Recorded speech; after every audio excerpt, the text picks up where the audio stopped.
How the classical view of emotions is the illusion affecting the whole world. Yeah, I said it. What most people categorically and historically believe about emotions, we are going to put into a box called the classical view of emotions. Contributions to this line of thinking are famous and flash back all the way to Plato and extend into the 1960s studies done by Paul Ekman at the University of California. It is because of Ekman that if you attended preschool post-1980, you were most likely shown pictures of facial expressions to help you learn to recognize emotions. In high school psychology classes, you might have been told about Ekman's study of the Atlas of Emotions and how researchers travel to remote places of the world to verify flashcards with photos of professionally staged emotions.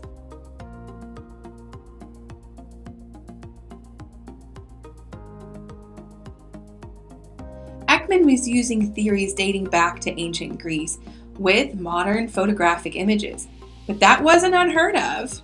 And some science is about proving ideas we currently hold. So his studies didn't just make sense on the surface, it was called for. Indeed, the structure of how our laws base the ethical treatment of people is based on the same ancient principles for what was perceived to be the complexity of a human with emotions. This is why ethics is a branch of philosophy.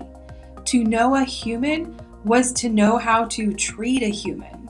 Ekman was simply creating an inventive, scientific study to try and verify our classical beliefs. So you'll be surprised to learn that the hard evidence collected by modern research studies is proving over and over again that the skills that Ekman claimed we needed to perform such a study, such as reading or recognizing emotions in facial expressions, might not actually be possible. Ekman's study was genius and unique, and it's really hard to see the flaws in such things. But there were flaws. Flaws that didn't come up until other researchers tried to reproduce his seemingly magical studies and found they couldn't. But this is what science and college is for, to recreate and verify. If someone else can't reproduce your results, something's up somewhere. To help us locate those faults ourselves, we need to look first at what the classical view of emotions has already contributed to our status quo. First, we have been told that emotions were called things like anger, fear, disgust, surprise, and sadness, and happiness. And these existed as physical triggers or emotion circuits in the brain. These switches, in turn, get turned on and off, and this is what is suggested to produce emotional reactions. These switches were thought to be static and permanent, so theoretically, you shouldn't be able to change or stop them. So in the classical view of emotions, a person is stuck with and at the mercy of their emotions. Have you ever tried telling someone an external personal truth and they responded with, "How do you think that makes me feel?" In the classical view of emotions, internal emotions intrinsically trump the external shared truth because it is considered inferior to the overwhelming yet completely private internal gut experience. Asking someone to change their feelings is therefore an affront to someone who was indoctrinated in the classical view of emotions, meaning people can deny truth to the point of hurting themselves, while interventions to update or save people are just perceived as doing more damage than good. Just think of the phrase, "You can lead a horse to water, but you can't make him drink." Number 2, emotions were considered pre-built, pre-designed, and predetermined by early evolutionary processes and were hardwired from birth. This reasoning still contributes to legislation that determines the treatment of convicts sent to prisons without any concern for rehabilitation, because they are deemed non-fixable people, just broken since birth, with society's only responsibility being to segregate the ruffians from the rest of civilized society. It is even written into our Constitution that slavery is still permitted as a punishment for prisoners, implying that there is still a level to the degeneration of an individual wherein removing their humanity is still considered acceptable. And all of these link back to modern times and why some people believe that some were born masters while other people were just born to be slaves. It may be a classical view, but it creates a feedback loop with the underlying concepts as they are reinforced constantly by those in power propagating the status quo, a doctrine with no unifying math to back it up. So let's keep going. Number 3, emotions coming from fingerprints are generated by specific regions of the brain, such as the amygdala, which was suggested alone to produce fear. Have you ever wondered what inspired the practice of the lobotomy? This was formerly an acceptable treatment for certain mental disorders, with the purpose being to mechanically scramble that part of the brain that was considered malfunctioning. The lobotomy seemed completely reasonable based on the ideas of the classical view. Number 4, emotions being universal meant that if you couldn't distinguish facial expressions or the emotions of others, it was believed that something was wrong with you. And maybe that something can only be fixed with pharmaceuticals. Just remember, there is current policy for some court judges to ask a jury in the penalty phase of a hearing to discern the emotion of remorse on a defendant's face based on their expression in determining punishment.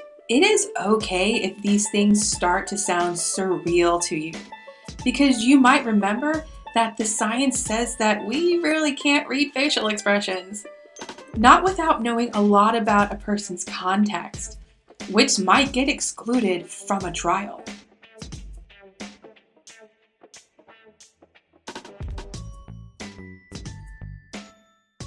This scenario might also remind you of the Yale University 1963 Milgram study, which found that ordinary individuals would do abnormal things, including throwing fake switches to kill someone, simply because a person dressed up in authority told them it was okay. Dr. Barrett's original goal was to recreate Ekman's experiment.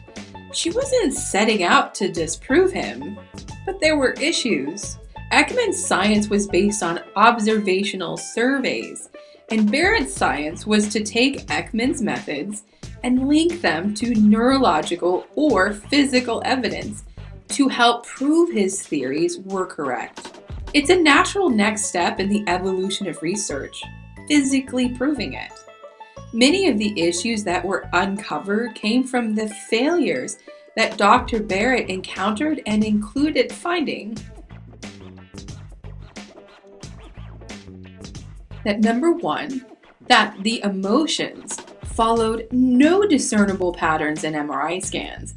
And the studies also found that the environment and body language played a huge factor in recognizing emotions. For instance, parents were unwittingly caught projecting emotions onto the photos of their kids, when in fact, their child's face and therefore any expression had been discreetly blurred out. For emotions, context, including environment and body language, turned out to always matter. Number 2, emotions are actively being created all the time, and highly influenced by everyday interactions, which MRI scans couldn't distinguish from thoughts or other cognitive functions. Formerly, the most commonly accepted idea was believed that thoughts and feelings didn't interact in any way and had nothing to do with each other. But the physical science we will be reviewing says nope, they are absolutely the same. And number 3, the largest meta-analysis that could have been done using neurological brain scans from 120 studies and 2,200 patients over 20 years showed no fingerprinting pattern for any emotion in any area of the brain. Quite the opposite. The scans verified that diversity to individual cognitive processing, that was the norm. So, inverse to the classical view in its belief of inherited emotional states, we get number 4. Modern concepts are now being built around various theories of constructed emotion, which include the effects from an environmental society, a personal psychology, and a mechanical neurology on the construction of individual emotion patterns. This gets us roughly caught up to the current times and how we gain these rebellious modern views of emotion. Dr. Barrett sums up this theory of construction nicely as being where your experiences and behaviors are created in the moment by biological processes within your brain and body. That might not look like much, but that is a revolutionary statement that has the power to scare many people.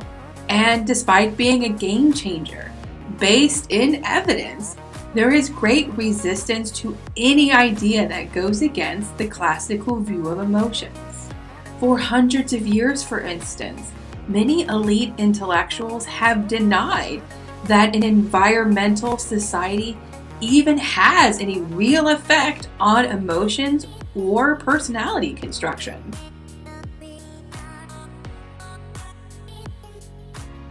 This is, for example, the foundational disagreement for the nature versus nurture debate that is still going on. The modern theories do include the mechanical issues that might arise as well, and also they require that as much personal responsibility be taken upon one's private psychology. These modern theories also offer people a safer place to test personal limits and failures. This makes learning and growing just a part of everyone's everyday activity. The models that encapsulate the theory of construction attribute most mistakes or errors of judgment not to people directly, but to the learning process. This allows people to make many mistakes without having any mark placed against their reputation, because these will eventually be overcome with the proper work, attention, and cooperation. But if you are stuck with what you have, like in the classical view of emotions, a person who is experimenting with truth and constantly changing, even for the better, is never forgiven for their history of mistakes. It won't ever be fully trusted, no matter what they accomplish. Instead of training people to become better people, the classical view of emotions wants people trained to not violate its self-projected rules.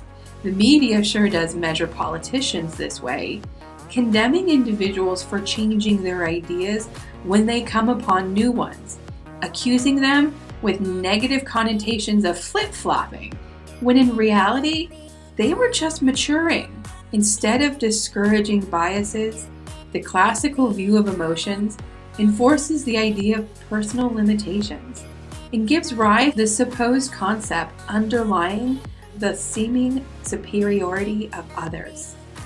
This is how the classical view of emotions can even be held responsible for the ongoing master-slave mentality. Modern theories of construction, being opposite, even manifest as being cooperative and inclusionary. It might be said that the classical view of emotions doesn't properly support evolution.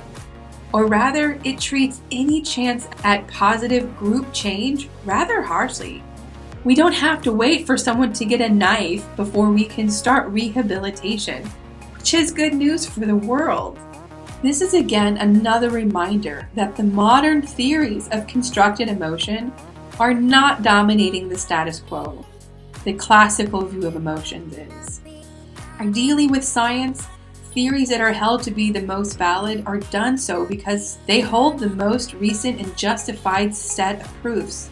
Therefore, people easily assume that what they are being spoon-fed in school and what they glean from society and the media is the freshest, most unbiased educational material available. We don't teach people how to verify our own science.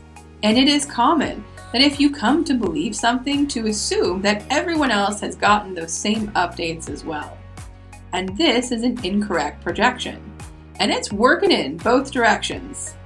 Are you starting to see that these two different sets of rules are really what is dividing us? This classical view and the modern scientific evidence supported by best practices. It might seem hard to be true, but it is simply this difference in how we are trained which is causing us to now be divided simply by our different emotional languages. And these personal projections are amazingly powerful and are manifesting in nearly everyone on both sides of the argument. My first realization was how powerful, scary, and dangerous personal projections were, especially if they were not anchored in a shared truth. Barrett came up against the same barrier of illusions when she was simply trying to be true to wherever the data led. It was the science that started making demands of her, and she held to those truths. Galileo once said that, in the questions of science, the authority of 1,000 is not worth the humble reasoning of a single individual. So, if the evidence indicated that Ekman and others were misled, what exactly was an emotion?